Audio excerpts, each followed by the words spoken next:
Hi friends, आज मैं आपके सामने प्रस्तुत कर रही हूँ अनिल मोहन जी का उपन्यास 30 मार्खा पार्ट 10। जुगल किशोर मुस्कुराकर कह उठा, अब यह मत कह देना कि मैं 20 फीट ऊंची छलांग लगाऊं। यह मेरे वश का नहीं है। वाडिया ने जेब से रिवॉल्वर निकाली और टेबल पर रख दी। जुगल किशोर की प्रश्न भरी निगाह वाडिया पर जा टिकी। क्या करना है इसका? वाडिया आगे बढ़ा, टेबल पर मौजूद पैकेट में से सिगरेट निकाली और बार काउंटर पर पहुंचकर सिगरेट को फिल्टर की तरफ से रॉकेट की तरह सीधा खड़ा किया और वापस पलट आया। रिवॉल्वर उठाओ और निशाना लो, गोली सिगरेट पर लगनी चाहिए, वाडिया ने उसे घूर कर कहा। पहले तुम निशाना लगाओ, मैं भी तो देखूं कि मेरा टेस्ट लेने वाला खुद कितनी काबिलियत रखता है। जुगल किशोर के शब्दों पर वाडिया के चेहरे पर व्यंग के भाव उभरे। यहाँ तुम्हारी काबिलियत देखी जा रही है, मेरी नहीं। सर तुम बनना चाहते हो, मैं नहीं। गोली की आवाज़ गूंजेगी, जुगल किशोर ने कहा। यह जगह साउंड प्रूफ है, तोप के गोले की भी आवाज़ नहीं जाएगी बाहर। निशाना लगाओ। जुगल किशोर ने मुस्कुराकर सिगरेट को देखा, फिर बोला, पास जाकर निशाना लगा लूं, आसानी रहेगी। वाडिया दांत बीचे जुगल किशोर को देखता रहा। जुगल किशोर का दिल दाड़ दाड़ बज रहा था। यह ठीक था कि कभी कभी वह रिवॉल्वर चला लेता था, निशाना भी ले लेता था, लेकिन 15 कदमों की दूरी पर मौजूद सिगरेट का निशाना लेने जैसा बारीक काम उसने रिवॉल्वर से नहीं लिया था। यह तो सरासर कठिन था उसके लिए। जुगल किशोर ने सूरज सिंह पर नज़र मारी। सूरज सिंह शांत निगाहों से उसे देख रहा था। मुझे हवा में लटकाकर खुद कुर्सी पर जमा बैठा है बुढ़ऊ। जुगल किशोर के चेहरे के भाव देखकर मोरनी उन लोगों के पीछे सरकी और एक कुर्सी पर बैठ गई। अगले पल उसने अपनी स्कर्ट में हाथ डाला और साइलेंसर लगी छोटी सी पिस्टल निकाली और उसे टेबल के नीचे ही रखा। बारीक सी नाल का रुख बार काउंटर की तरफ कर दिया। किसी का भी ध्यान उस तरफ नहीं था। हर किसी की नज़रें जुगल किशोर पर ही थी, लेकिन एक तरफ मौजूद कुर्सी पर बैठे सूरज सिंह ने मोरनी की हरकत को देखा, समझा, लेकिन कहा कुछ नहीं। खामोशी से मुंह घुमा दिया। जुगल किशोर ने रिवॉल्वर उठाई, चैम्बर खोला, देखा वो भरा हुआ है। फिर उसे बंद करके रिवॉल्वर को इस तरह उंगली में घुमाया जैसे पिछले 10 जन्मों से रिवॉल्वर का ही खिलाड़ी हो। गिनती शुरू करूं? कर ले भाई, कुछ भी शुरू कर ले, जुगल किशोर ने गहरी सांस लेकर कहा। 1 2 3। तभी जुगल किशोर ने रिवॉल्वर सीधी की और खड़ी सिगरेट का निशाना लेकर ट्रिगर दबा दिया। मोरनी की निगाह जुगल किशोर की उंगली की हरकत पर थी। जो ही उसकी उंगली ने हरकत की, मोरनी ने भी ट्रिगर दबा दिया। जुगल किशोर के हाथ में दबी रिवॉल्वर से जोरदार आवाज़ हुई। जुगल किशोर को स्पष्ट एहसास हुआ कि उसके रिवॉल्वर से निकलने वाली गोली ने सिगरेट को टच भी नहीं किया था, लेकिन उसने सिगरेट की धज्जियां उड़ती देखी। 2 पल के लिए उसके चेहरे पर अजीब से भाव आए, परंतु फौरन ही उन भावों को समेटकर मुस्कुराया। मोरनी हाथ में दबी पिस्टल को फुर्ती से स्कर्ट में फंसाकर उठी और तेजी से बार काउंटर की तरफ बढ़ गई। वहां पहुंचते ही उसने मुस्कुराकर ताली बजाई और पलटकर सबको देखा। वंडरफुल, क्या निशाना है। जुगल किशोर को पूरा विश्वास था कि उसकी रिवॉल्वर से सिगरेट की धज्जियां नहीं उड़ी थी। स्पष्ट है, किसी और ने ही साइलेंसर वाली रिवॉल्वर से सिगरेट को उड़ाया है। उसकी निगाह सूरज सिंह की तरफ गई, परंतु अगले ही पल यह ख्याल मन से निकाल दिया कि सूरज सिंह ने इस मामले में उसकी सहायता की है। वह उसे सर अवश्य बनाना चाहता है, लेकिन इस तरह उसकी सहायता करके अपनी मिट्टी पलीत नहीं करेगा। फिर उसकी निगाह मोरनी पर जा टिकी। दारूवाला के कंधे पर पिन चुभाते तो उसे देखा था उसने, लेकिन क्या मोरनी इतनी निशानेबाज है कि इतनी दूर से सिगरेट का निशाना ले सके? जब उसने सिगरेट का निशाना लिया तब मोरनी सबसे पीछे खड़ी थी और किसी की निगाह भी उसकी तरफ नहीं थी। तो क्या मोरनी के पास साइलेंसर वाली रिवॉल्वर है? लेकिन थोड़ी सी गड़बड़ हो गई।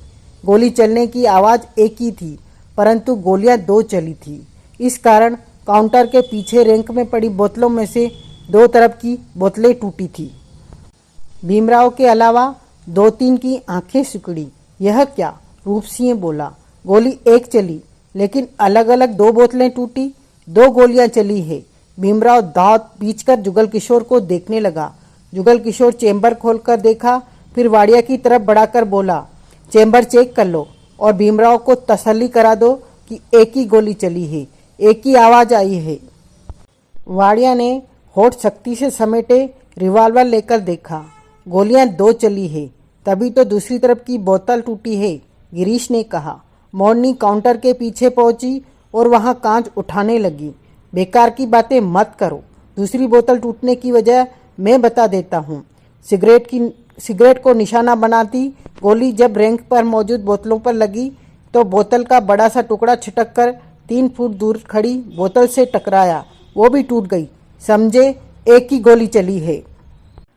भीमराव की निगाह सबसे पीछे गई, फिर गर्दन सीधी करके काउंटर के पीछे मौजूद मोरनी को देखा, जो बिखरा कांच इकट्ठा करने में व्यस्त थी।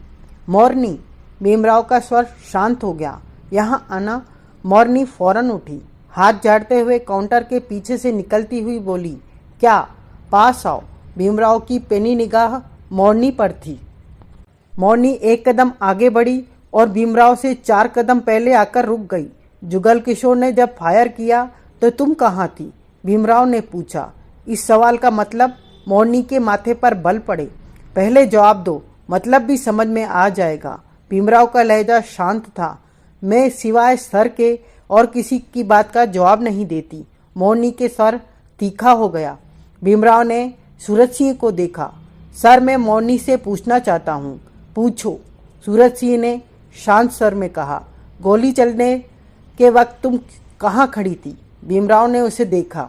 उधर कुर्सी पर बैठी थी, सर की तरफ। भीमराव ने सूरज सिंह को देखा तो उसने सहमति से सिर हिला दिया। मैं तुम्हारी तलाशी लेना चाहता हूँ। क्यों? मोरनी के माथे पर पुनः बल पड़े।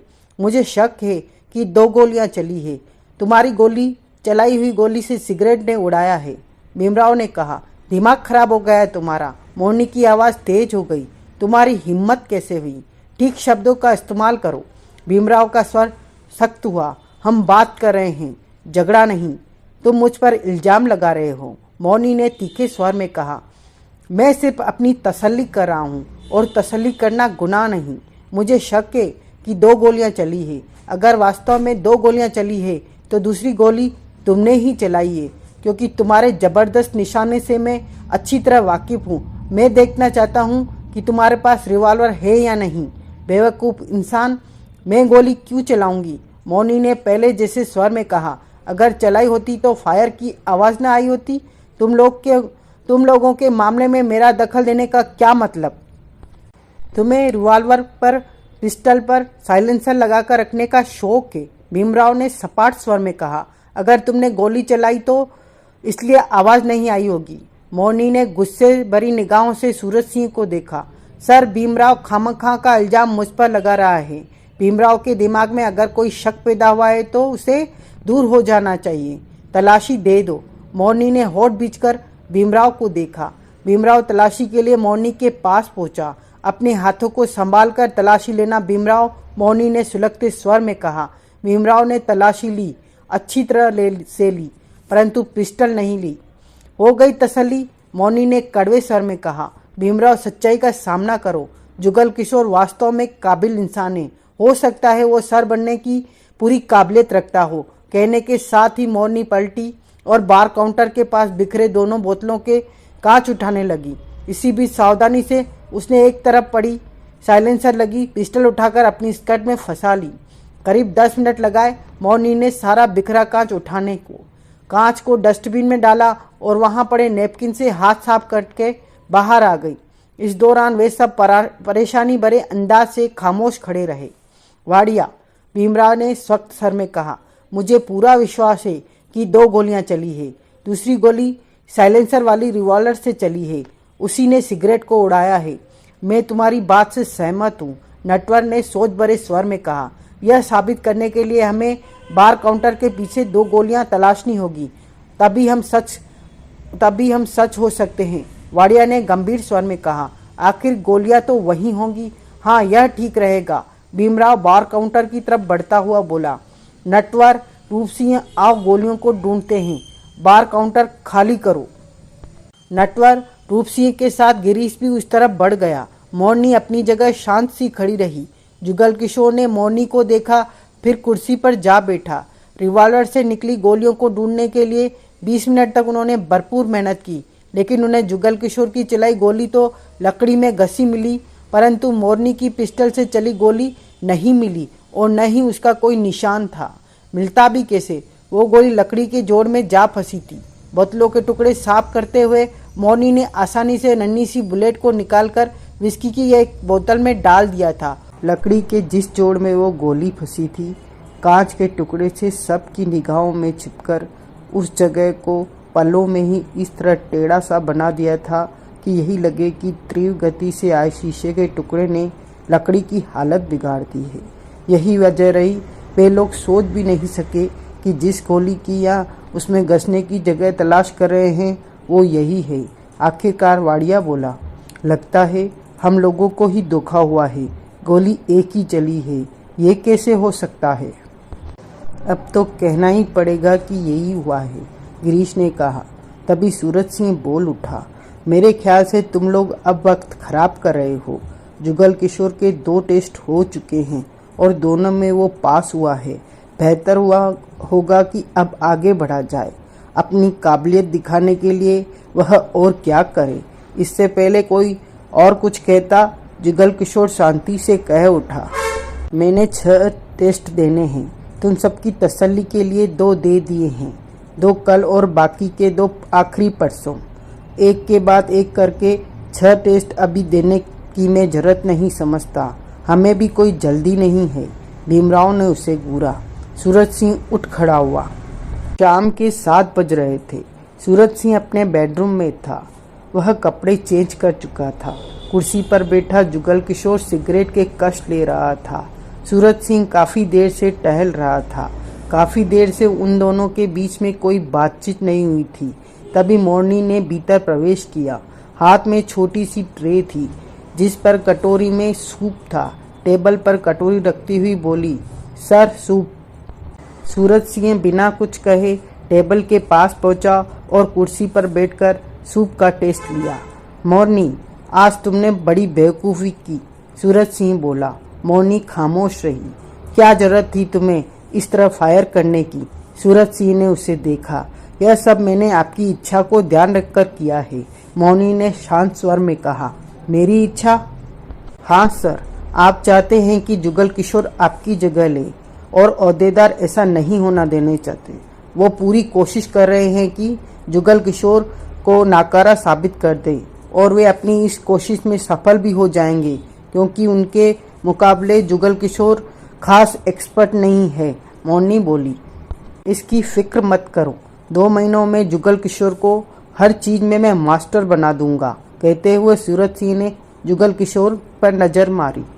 वैसे इसमें कोई खास कमी भी नहीं है। बुढ़ऊ, तेरी अक्ल में कमी आ गई है, जो मेरे जैसे की बाँह पकड़कर जबरदस्ती अपने पास बिठा लिया है। मैं तो बहते पानी की तरह हूँ, जो ज़्यादा देर तक कहीं नहीं रुकता। अगर वो लोग तेरी हरकत पकड़ लेते तो कुछ भी हो सकता है। तेरे को कैसी भी सजा दे सकते थे। वो पिस्टल कहाँ है जिसने तुमने फायर किया था? अपने कमरे में रख दी सर। और वो गोली जो उन्हें नहीं मिली, वो एक विस्की की बोतल में डाल दी थी, मोरनी ने कहा। वहाँ से गोली निकाल लेना, नज़र में आ गई तो वे लोग मुसीबत खड़ी कर देंगे। जी, मैं अभी वो बोतल ही ले आती हूँ। जुगल किशोर मोरनी पर निगाह मारकर सूरज सिंह से बोला। दारू वाला इसलिए हारा कि उसके कंधे में पिन चुबो दी थी। सूरज सिंह ने कठोर निगाहों से मोरनी को देखा। भविष्य में ऐसी कोई हरकत मत करना, वरना मुझे तुम पर सख्ती करनी पड़ेगी। मैं इस बात का पूरा ध्यान रखूंगी सर, मोरनी ने सतर्क स्वर में कहा। सूरज सिंह ने चम्मच से 2 बार सूप लिया। जुगल किशोर, सूरज सिंह ने गंभीर स्वर में कहा, वे लोग तुम्हें बाहरी आदमी मानते हैं, पसंद नहीं कर रहे हैं, लेकिन कोई बात नहीं, धीरे धीरे सब ठीक हो जाएगा। तुमने हर उस टेस्ट को जीतना है जिसके लिए वो तुम्हें कहें। मैं कोशिश करूँगा। कोशिश नहीं, तुम्हें सफल होना है, सूरज सिंह ने अपने शब्दों पर जोर देकर कहा। जुगल किशोर सिर हिलाकर रह गया। डिनर जुगल किशोर ने रात को 10 बजे किया। डिनर सर्व करने वाला जा चुका था। तभी मोनी ने भीतर प्रवेश किया और कुर्सी पर बैठते हुए बोली, तुमने रोज के 2-2 टेस्ट देने को क्यों कहा? ऐसा करना जरूरी था।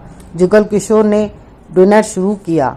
आज ही मैं सारे टेस्ट दे देता तो हार जाता। सूरज सिंह 2 वक्त की रोटी बांधकर मेरे गले पर लटकाता और मुझे चलता कर देता, क्योंकि इसी काम के लिए उसने मुझे रोक रखा है। यहाँ फिर मेरे रहने का इंतजाम कहीं और कर देता। यह जगह मुझे छोड़नी पड़ती और ऐसे में उसकी दौलत तक पहुँचने का मौका हाथ से निकल जाता। समझदार हो, मोनी मुस्कुराई। जुगल किशोर ने कुछ नहीं कहा। तो कल कैसे काम करोगे? मोनी ने पूछा। मौका मिला तो करूँगा, लेकिन इस काम के लिए कम ही वक्त मिलेगा, जुगल किशोर ने कहा। क्यों? कल फिर मुझे 2 टेस्ट देने हैं। बेहतर होगा कि तुम ही वहां जाकर माल लाने की कोशिश। नहीं, मैं इतना बड़ा रिस्क नहीं उठा सकती। वैसे भी मुझे सर के पास रहना पड़ता है, मोनी ने शांत स्वर में कहा। यह काम तुम्हें ही करना होगा। सर जब इधर उधर होंगे मैं तुम्हें बता दूंगी। यह काम अब नहीं हो सकता। नहीं, मोनी ने पक्के स्वर में कहा। ऐसा करने की गलती मत कर बैठना। वो रिमोट कंट्रोल वाली तिजोरी सर के बेडरूम में है। सर नींद में भी सतर्क रहते हैं। रिमोट कंट्रोल निकालना, काम करने के बाद रिमोट कंट्रोल को वापस रखना और सर को पता न चले, यह असंभव है। जुगल किशोर सिर हिलाकर खाना खाता रहा। बैग उधर रखा है, बेड की पुष्ट के पीछे, मोनी ने कहा।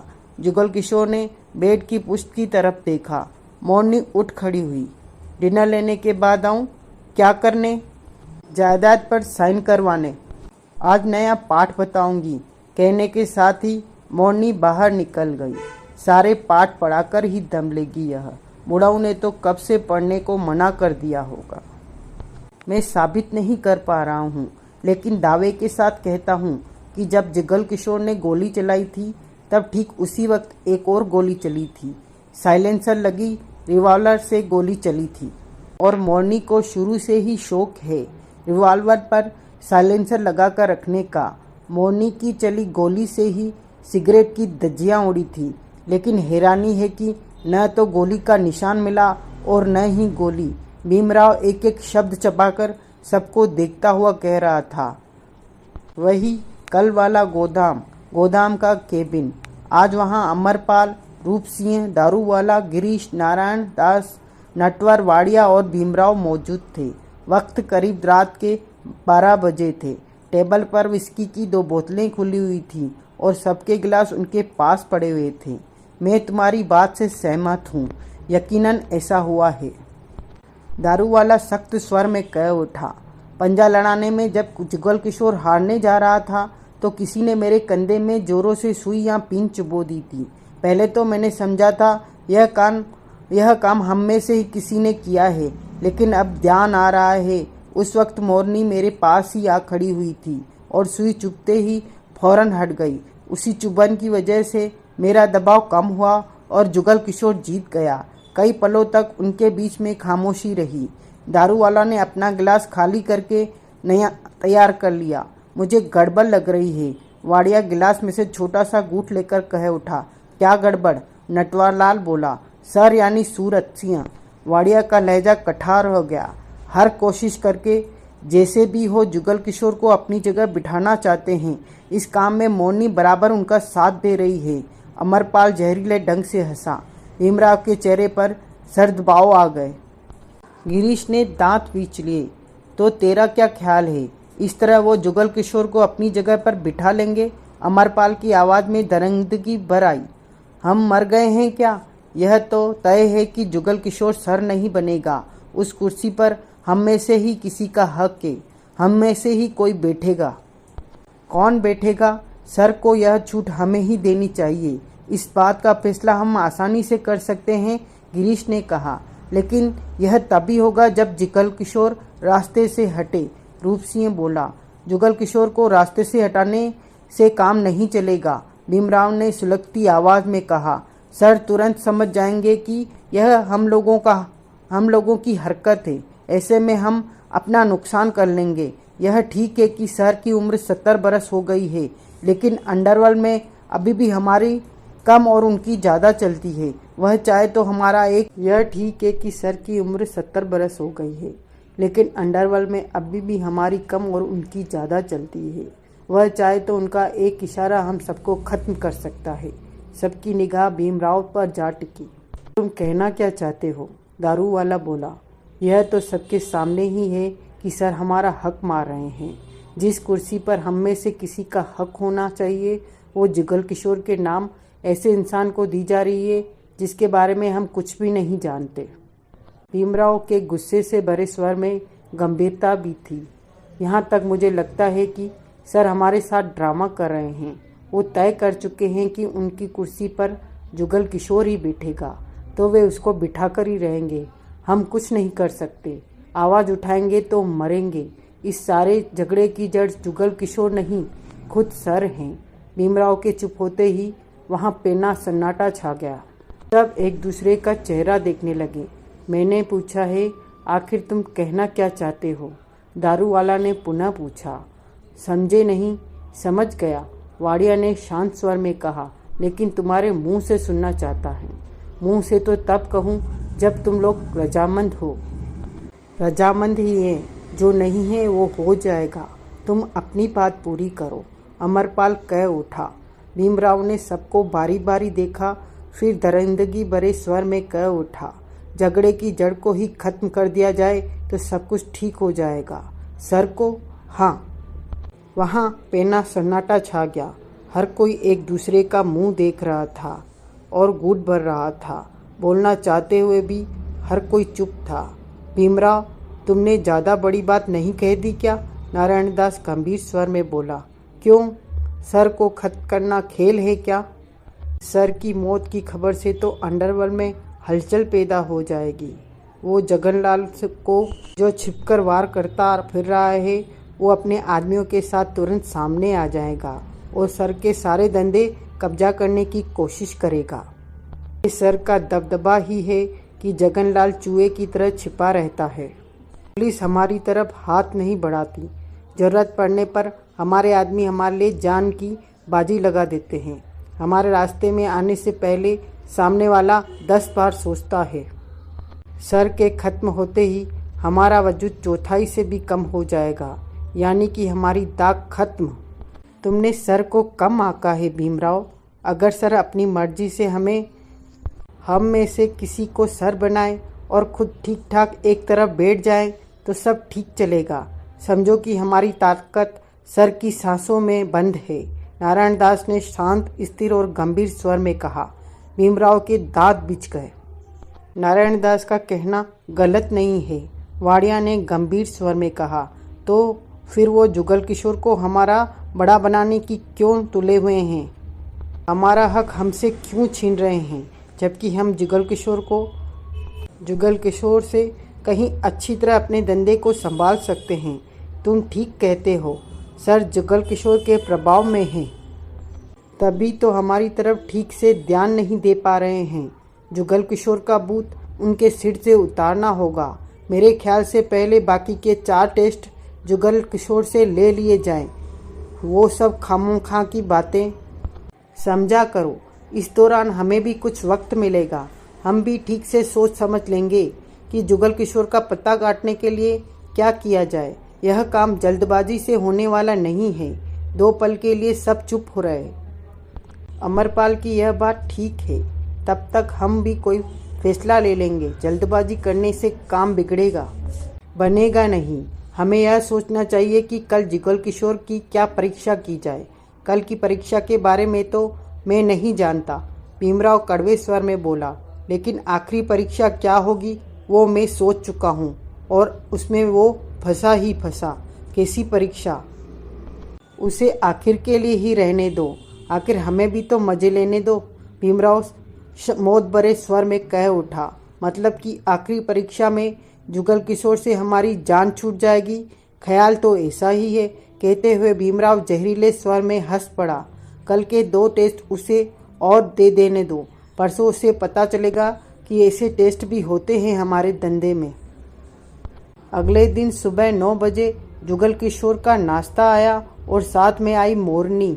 नाश्ता देने वाला चला गया तो मोरनी ने फौरन कहा, सर भीमराव और गिरीश के साथ बाहर जा रहे हैं। बाहर? जुगल किशोर ने उसे देखा। हाँ, एक ओहदेदार के शहर में न होने की वजह से उसका सौदा करने सर को जाना पड़ रहा है, क्योंकि सौदा बड़ा है, मौनी ने गंभीर स्वर में कहा।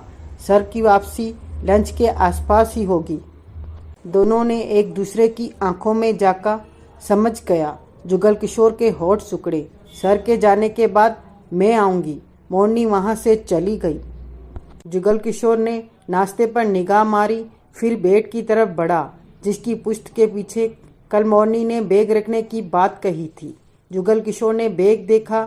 2 साल की उम्र के 2 जुड़वा बच्चे इस बैग में आसानी से आ सकते थे। इतना बड़ा बैग था वो। 11 बजे मौनी आई।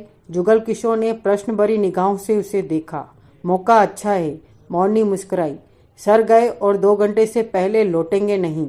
जुगल किशोर उठ खड़ा हुआ। बैग उठाओ। बैग? मौनी की प्रश्न भरी निगाहें उस पर जा टिकी। हाँ क्यों? हमें वहाँ से थोड़ा थोड़ा करके 2 घंटे बहुत होते हैं। जुगल किशोर मुस्कुराया। 2 घंटों में तो सूरज सिंह की वही मौजूद सारी दौलत हटा सकता हूँ। फिर यह तो सिर्फ एक बैग भरकर लाने की बात है। मतलब कि एक ही बार में तुम बैग भर लोगे? मोरनी शक पकाकर बोली। हाँ, बैग उठाओ और साथ चलो।